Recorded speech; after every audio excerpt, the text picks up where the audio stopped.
Hi, I bought a new GoPro 8 on special just to upgrade from my old GoPro 2. The main reason being that a lot of the footage that I filmed with the GoPro 2 just wasn't usable because the image just shaked around too much on the rough tracks.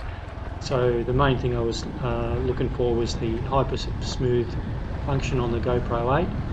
So I got the new GoPro, unpacked it, and the first thing I had to do was try and download the app. That didn't work for my Samsung Galaxy. It's probably about 3 or 4 years old and it didn't support the app.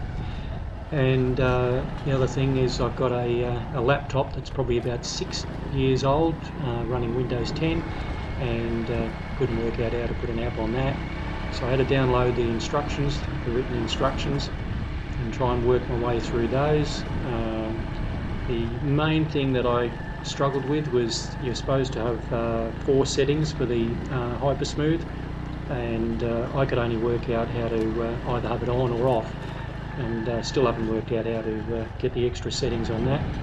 And the other issue with my laptop, it's probably a bit old, but I could only use the camera with the standard setting and play it back on my computer.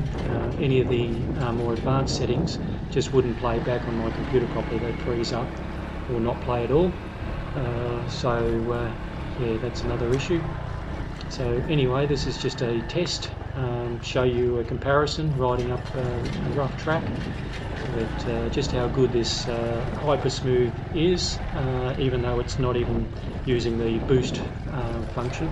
It's just Hypersmooth on, and you can just see when you compare it to the old camera just how good this is.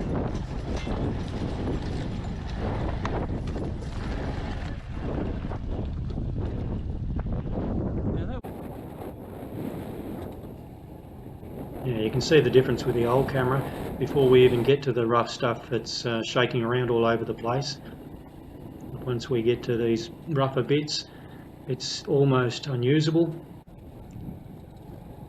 Then up the top here, it's just really not usable at all, and it's a shame because you know, it's the most interesting bit of the track.